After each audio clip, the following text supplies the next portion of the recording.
In this video, we're going to cover how to find vertical asymptotes, holes, and horizontal asymptotes of rational functions.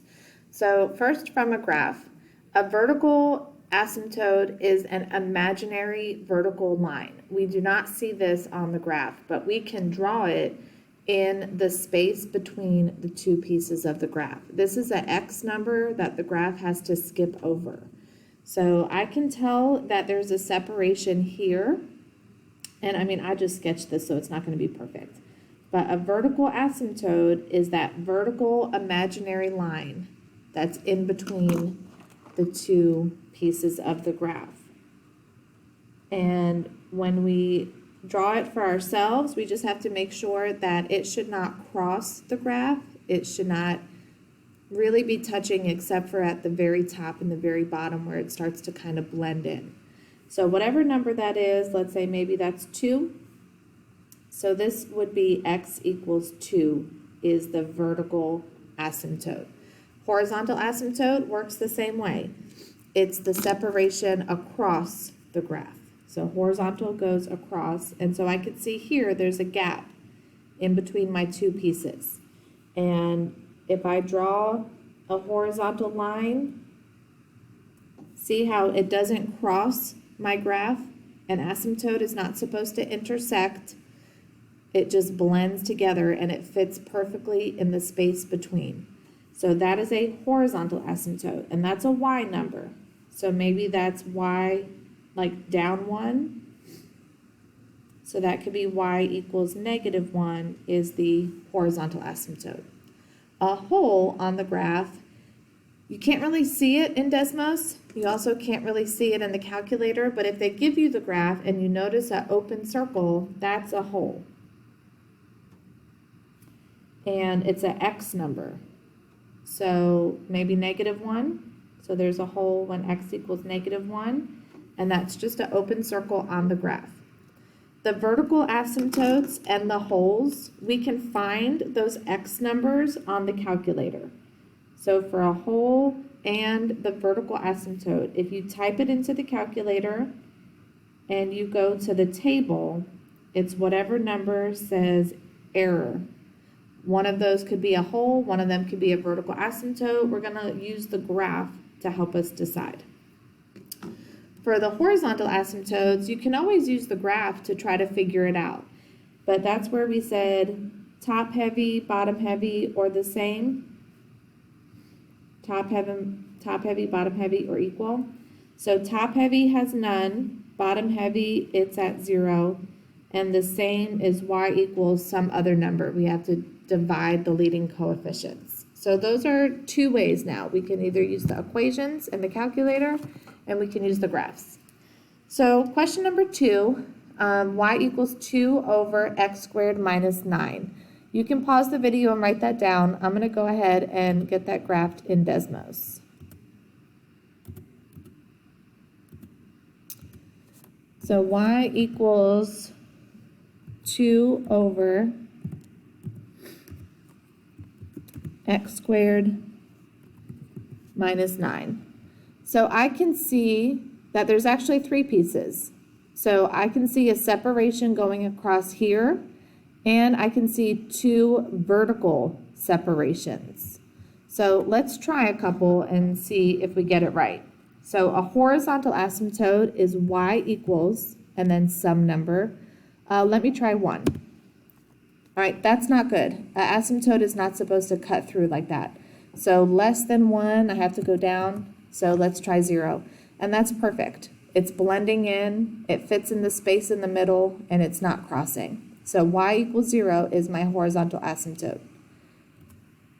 All right, vertical, let's try x equals 4.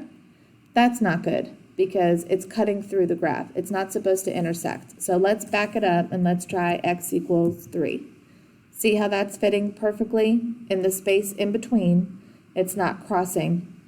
And let's try x equals -3. So there I have it. I have a horizontal asymptote at 0, and I have 2 vertical asymptotes. So I'm going to go back to my paper. So the reason that my horizontal asymptote was y equals 0 is because it's bottom heavy. The biggest exponent is on the bottom. So it's always 0 when the biggest exponent is on the bottom. All right, I can type this into my calculator. Alpha y equals 2 over x squared minus 9. And if I go to my table, see how it says error at 3? And it says error at -3. So that's how I can confirm that those were my vertical asymptotes. So my vertical asymptotes was x equals -3 and x equals 3. So this had no holes, and that's fine. Not every graph has one of everything. So this had one horizontal asymptote, and it had 2 vertical asymptotes. All right, so let's try number 3. I'm going to graph it in Desmos. So if you want to, pause it and write it down. We're going to graph it.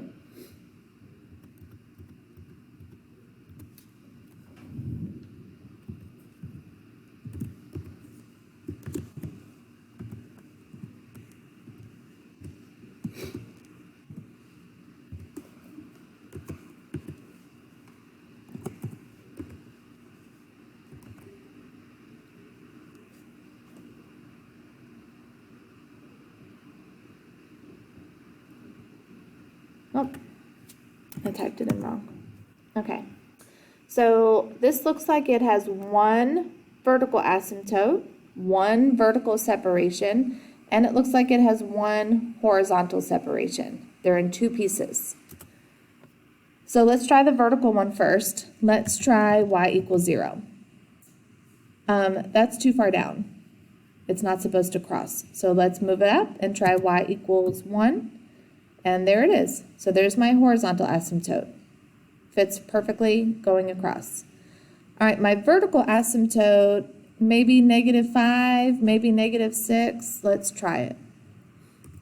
So x equals -6, and that looks good. I can zoom out if I wanted to check. And there's my horizontal asymptote. There's my vertical asymptote. The only thing I'm not sure about is a hole. So I'm going to write this down, and then I'm going to use my calculator. It had a horizontal asymptote at y equals 1. The reason the highest exponent is the same. So when it's the same, we look at the numbers in front. And we divide the top number divided by the bottom number. So 1 divided by 1 is 1. Vertical asymptote, I found at x equals -6. So now I'm going to use my calculator to see if maybe there's a hole. Alpha y equals x squared plus x squared plus 7x plus 6. And I'm going to go to my table. All right, and right away, I just happen to already be here. I can see that there's another error at -1. And I didn't write down anything for -1. So I'm going to write this down, and I'm going to go back to my graph, and I'm going to see what is going on when the x is -1. So let me go back to my graph. So -1, let me zoom in. -1 is like here. And look at what happens. There's an open circle, which means that's a hole. So I have a hole when x equals -1. But I wouldn't know that unless I knew to check the calculator for the numbers that say error. And I can check if I scroll up to -6, it says error. Vertical asymptotes and holes are supposed to say error on the table. A horizontal asymptote, you just have to look at the exponents.